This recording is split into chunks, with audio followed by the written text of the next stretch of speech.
अपने आत्मा आप बहुत भोले हो, बालक हो इस भगवान के मार्ग में, और बालक की इतनी बुद्धि नहीं होती वो अपने हानि और लाभ को सोच ले। आप तो इतने अबोध बच्चे हो जब तक आपको तत्व ज्ञान नहीं होता। जैसे एक छोटा सा बच्चा, 1-1.5-2 वर्ष का बालक,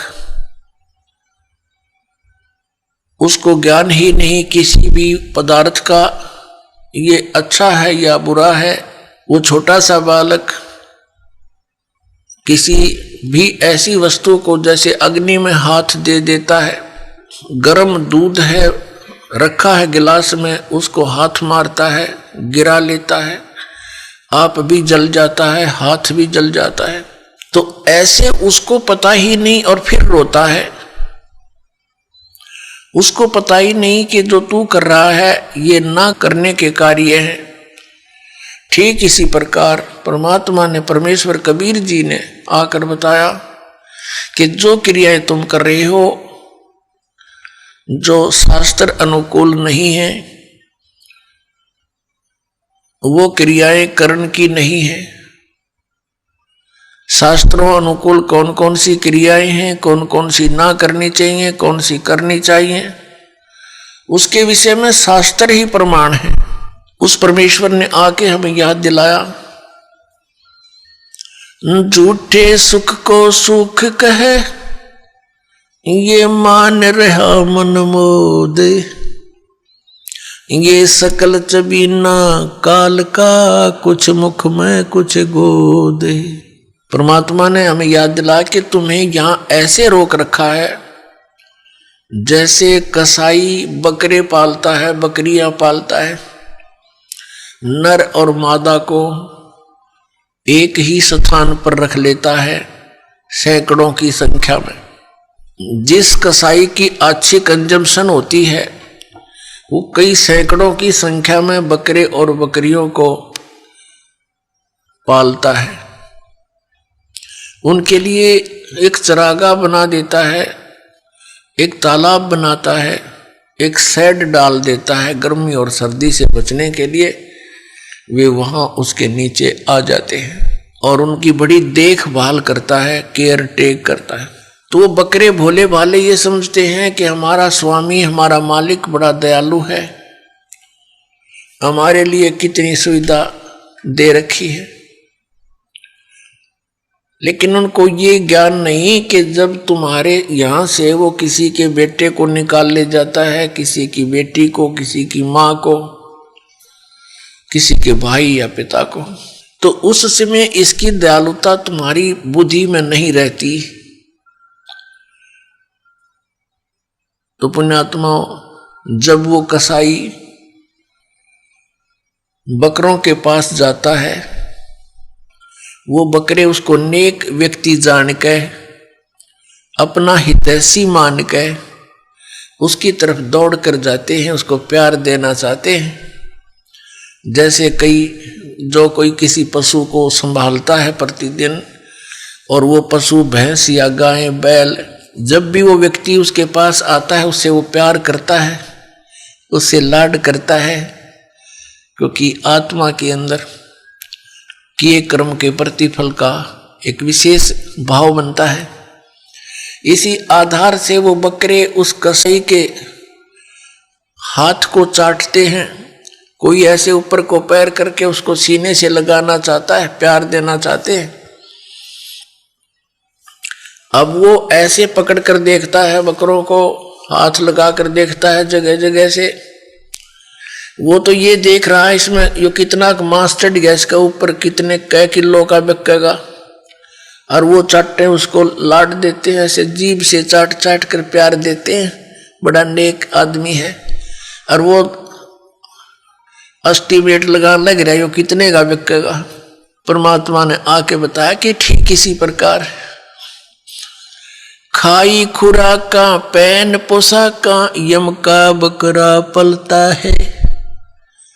कहते हैं खाई खुराका और पैर पोशाका, यहाँ यम का बकरा पलता है।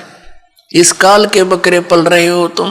परमात्मा हमें आखिरी याद दिलाते हैं, आप जी विचार कीजिए कि आपकी मृत्यु तो होगी होगी, चाहे यहाँ कोई पूरी पृथ्वी का राजा है और चाहे अमीर या गरीब है, कोई भी व्यक्ति है, आपकी मृत्यु होगी। और आपने जो कुछ भी सारे जीवन में संग्रह किया वो आपके साथ नहीं जाएगा।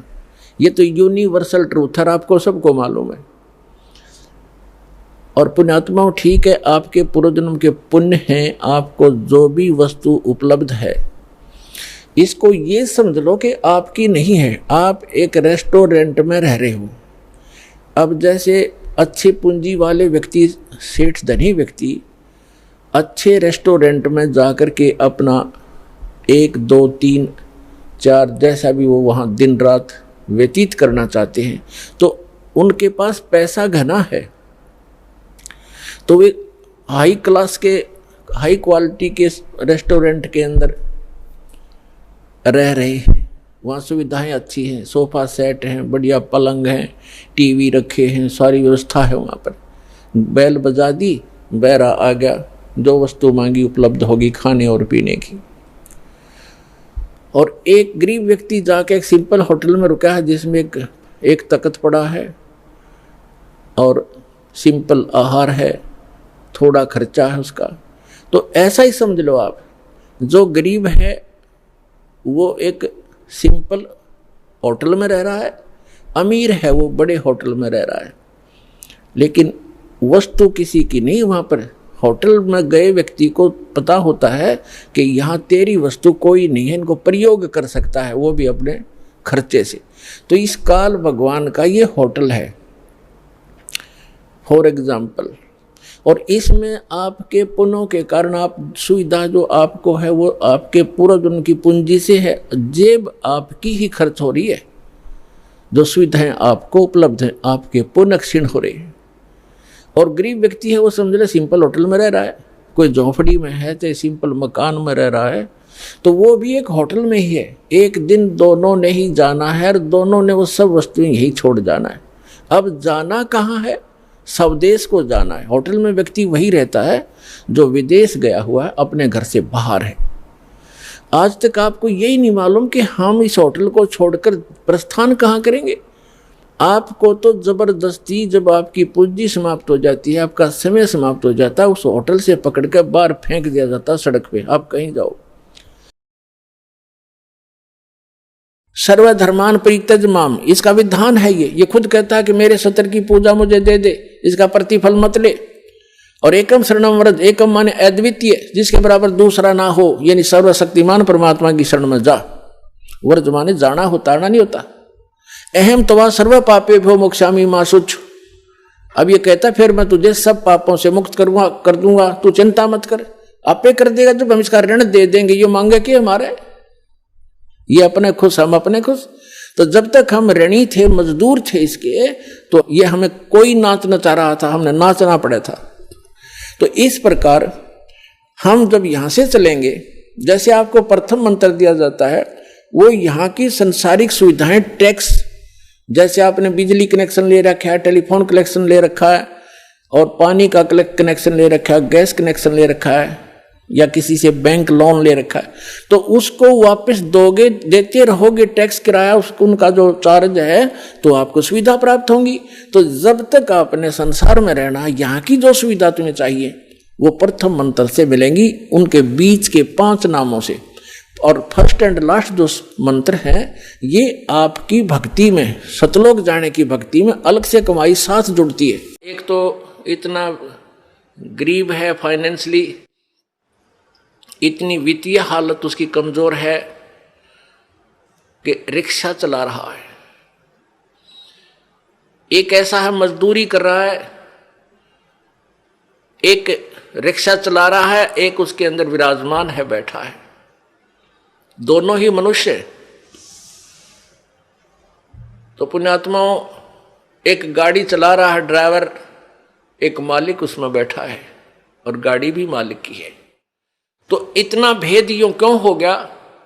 क्योंकि पिछले जन्म जन्मांतरों की जैसी भी जिनकी भक्ति शक्ति है, जितना भी जिन्होंने पुण्य किया हुआ है, वो आज आपको ज्यों का त्यों दे रखा है।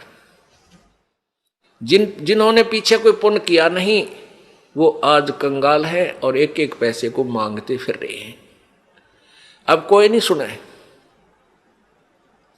अब देते को हर देत है। जिन्होंने दान किया उनके ठाट ठाट कर रखे हैं।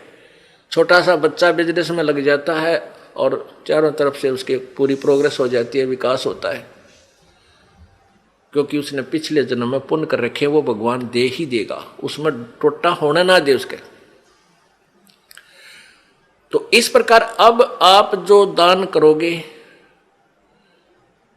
प्रथम तो आप इस बात से परिचित हो जाओगे कि अब जो दान करोगे उसका बेनिफिट केवल अगले जन्म में लेने की चाह मत रखना। आप जो भी पुण्य करोगे या भक्ति करोगे, अपना जन्म मृत्यु का रोग कटाने के लिए ही करना। फिर रही बात आपको यहाँ की सुविधाएं, ये तो अपने आप मिलेंगी। ये भक्ति का जो बाई प्रोडक्ट है, यहाँ की सुविधा तो आपको फ्री ऑफ कॉस्ट देगा। ये भक्ति की विधि ऐसी है, ये भक्ति का वो यथार्थ वे है, पूजा का साधन है, जिससे आपको यहाँ की सुविधाएं तो अपने आप मिलेंगी, मांगने की आवश्यकता नहीं पड़ेगी आपको। जैसे गेहूं बीज दिया किसान ने। अब किसान का प्रथम उद्देश्य है कि भाई गेहूं हो, मेरा बालक मेरा परिवार भूखा ना मरे, हम जीवित रहें, अन्न को खाएं। और उसके साथ फिर भूसा और बन गया, वो तूड़ा बन गया, तूड़ा जिसको चारा बोलते हैं पशुओं का, वो तो पहले बना। उसका उद्देश्य केवल ये था कि मुझे गेहूं मिले। यहां भी आप देखते हो कि कई लोग ऐसे हैं पैसे वाले, इतना उनका बड़ा फार्म होते हैं, इन क्रेनों से कटवा डालते हैं गेहूं की बाली बाली निकाल लेते हैं और नीचे वो तूड़ा चारा काट कूट देते हैं, अंदर ही पड़ा रहता है। उनका उद्देश्य गेहूं बीजना ही था। और वो जो तूड़ा है, वो चारा, वो फ्री में होता है, वो अवश्य ही होगा। तो आप यहाँ संसारिक जो आपके ये कार कोठी और धन सुविधाएं आवश्यकता, ये तो तूड़ा समझो इस भक्ति का। ये चारा आपको आप पे मिलेगा। और असली धन है मोक्ष। जो बाली है वो गेहूं समझो मोक्ष है। हमारा उद्देश्य मोक्ष प्राप्ति रहना चाहिए, ना कि वो चारा ही प्राप्त करना। अगर चारा उद्देश्य रहेगा तो आप परिपक्व नहीं होने दोगे उस फसल को, गेहूं को, और कच्चे कोई पशुओं को डालकर आप भूखे मर जाओगे, कंगाल हो जाओगे। इसलिए हमने इस प्रोसीजर को पूरी तरह समझना है, और वो समझाने के लिए आपको यहाँ बुलाया जाता है। अब बताओ, हमने आपको यहाँ बुलाकर क्या क्या कराना है? कोई काम नहीं, कोई सेवा नहीं। सेवा तो हम आपको तैयार करें पावा सारी। बच्चे लग रहे यहाँ पुण्यात्मा, जिनको पता लग रहा है कि ये सब अपने भाई हैं, सतलोक के वासी हैं। अब ये भूल भटक गए, यहाँ काल के जाल में फंसे हुए हैं, और इनकी जितनी हम सेवा करेंगे, ये मालिक के बच्चे हैं, परमात्मा लाभ देगा सेवा करने वालों को। और आपकी फिर यहाँ ऑपरेशन होगा मोतियाबिंद का। तुम कहाँ फंसे हुए हो, क्या करना था, यहाँ आए किस लिए थे, तुम कर क्या रहे हो? कोटि जन्म तन भर मत होगे, कुछ ना हाथ लग्या रे। कुकर शुकर खरबा बोरे, कौआ हंस बुगारे। करोड़ों जन्म हो गए तो आप जी ने यही कर्म करते ना, अभी तक कुछ भी पल्ला ना पड़ा। आज कोई फैक्ट्री मालिक है, मृत्यु हो जा, कल गधा बन गया। ओ तेरे की, फिर कभी मनुष्य जीवन मिला, फिर कोई पुण्य किया, फिर मनुष्य जीवन मिला, जब वो उसको फैक्ट्री मालिक बना देगा, और फिर मृत्यु। इस जन्म मृत्यु के रूपी रोग से मुक्त होने के लिए आप जी ने इस ज्ञान को समझकर इस भक्ति मार्ग को उसी उद्देश्य से ग्रहण करना चाहिए जो इसका मूल उद्देश्य है। देते को हर देत है, जहां तहां से आन, ना दिया वो मांगते फिर यो साहेब सुने नहीं कान।